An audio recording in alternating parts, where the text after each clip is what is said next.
नीतीश कुमार संपोषित अपराध है बिहार में।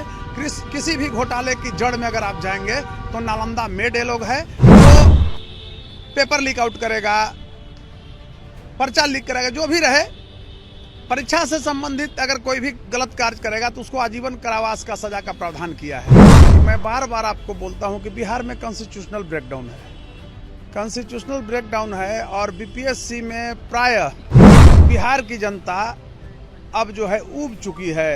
घोटाला सुनते हुए कुछ नहीं, अंधेरी नगरी है, चौपट राजा है, टकेसर खाजा टकेसर भाजा।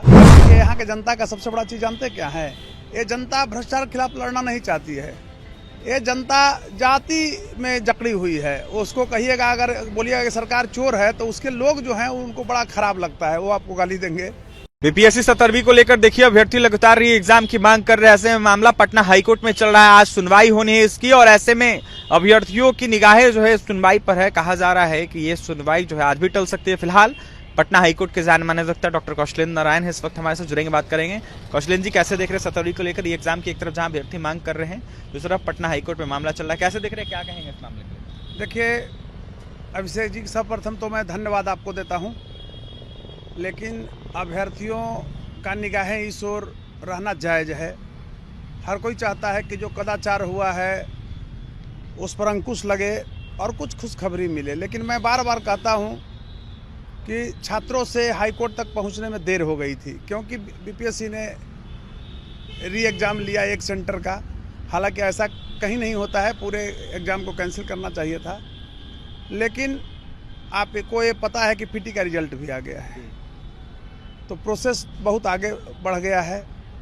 और उसमें न मैं पिटिशनर का वकील हूँ, नए हूँ, इसलिए मैं मोटे तौर पर कह रहा हूँ जो लीगल ओपिनियन है उसके तहत मेरा जो आकलन है ठीक है। आज एक चीज़ और मैं बता रहा हूँ, केस लिस्ट पर नहीं आया होगा, जो आप कह रहे हैं कि सीरियल जो बता रहे थे अभी आप, तो उसमें लिस्ट पर नहीं आया होगा, नहीं हुआ। डेट पर डेट मिलते जाएंगे, तब तक बीपीएससी जो है अपना मेंस भी करा लेगी।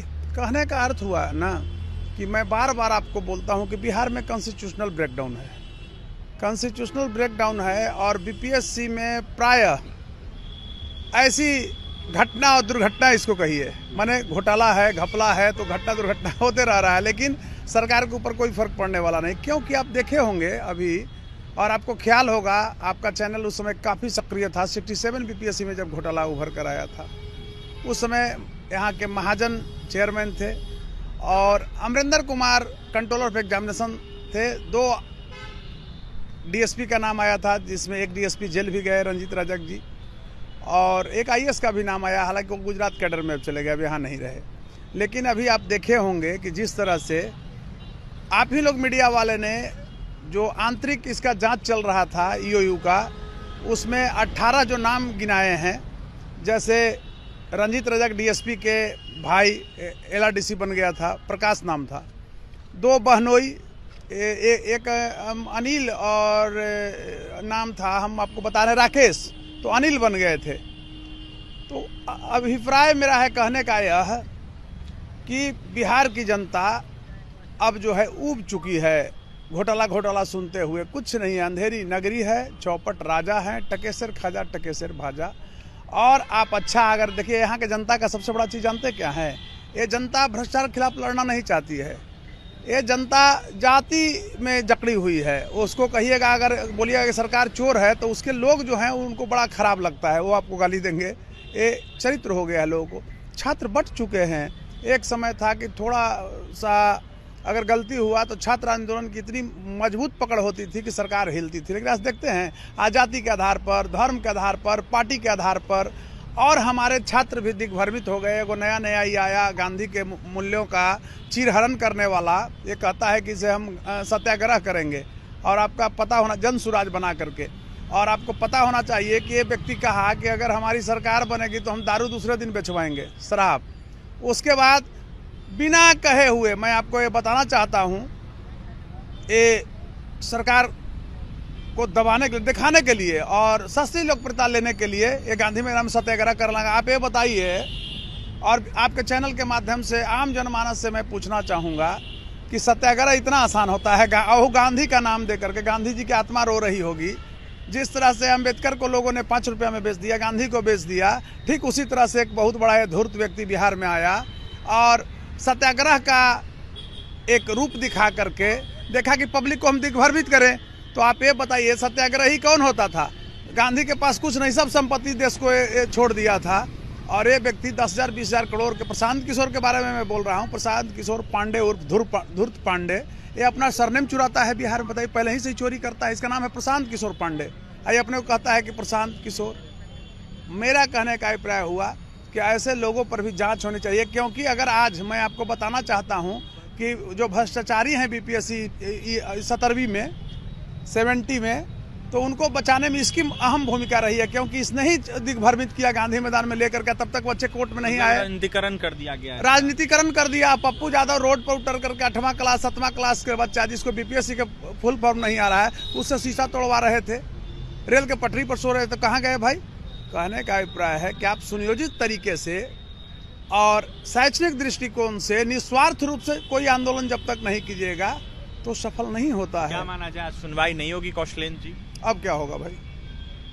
अब होगा कि ना होगा, कब होगा, ये तो आप उनके वकील साहब से पूछ सकते हैं। लेकिन बीइंग ए लॉयर और प्लस मैं एक बिहार का जिम्मेवार हूँ, नागरिक हूँ, यहाँ का रहने वाला हूँ, तो जिम्मेवार नागरिक हूँ, तो हमारी भी मानवीयता शीर्षक का रो पड़ी है कि किस तरह से घोटालेबाजों ने बीपीएससी को रौंद रहा है।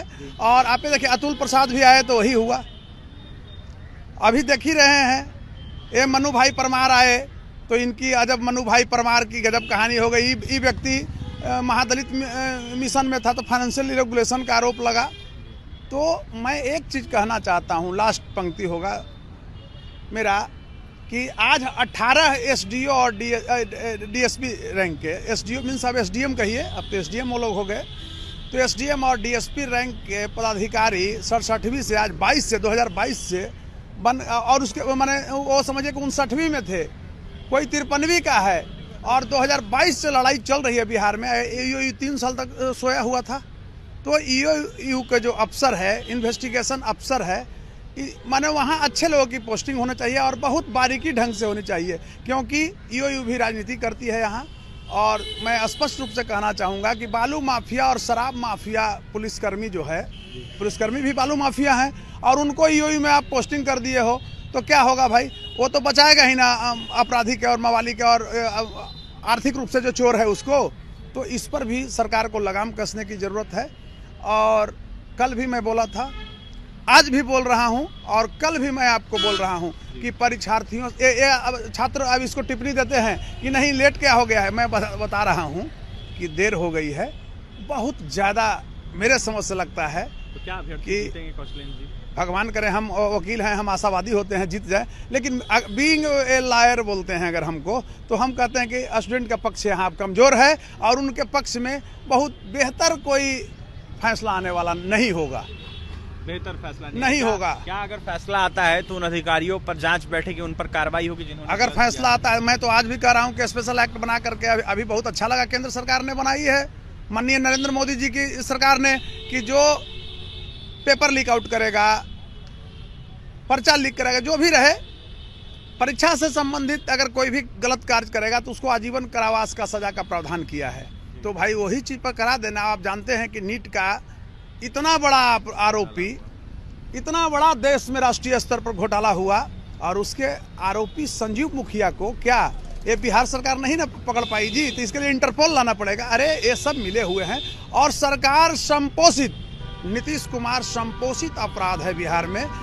किसी भी घोटाले की जड़ में अगर आप जाएंगे तो नालंदा मेड ये लोग है, और सीएम हाउस में इसकी मजबूत पकड़ है, तो छूटेगा ही। देखिए, सीएम हाउस में मजबूत पकड़ है इन माफियाओं की, नालंदा मेड ये लोग कहीं ना कहीं लोग हैं और जिनके द्वारा गलत करवाया था। ये आरोप देखिए हमारा नहीं है, ये कौशलेन नारायण का है, पटना हाईकोर्ट के जाने माने अधिवक्ता है। साफ तौर पर 17वीं बीपीएससी सुनवाई को लेकर कहना है इनका कि हम तो चाहते हैं कि अभ्यर्थियों के हित में फैसला है, लेकिन क्या कुछ होगा, बड़ा सवाल है। देखिए, आज भी सुनवाई टलने की खबर है, जहां अभ्यर्थियों को निराशा मिली है। कल देखने वाली बात है क्या कुछ होता है अभ्यर्थियों के हित में, क्या अभ्यर्थियों के हित में फैसला आता है, क्या मजबूती से पक्ष रखा जाता है, बड़ा सवाल है। और भी तमाम खबरों के लिए बने रहें हमारे साथ। बहुत बहुत धन्यवाद।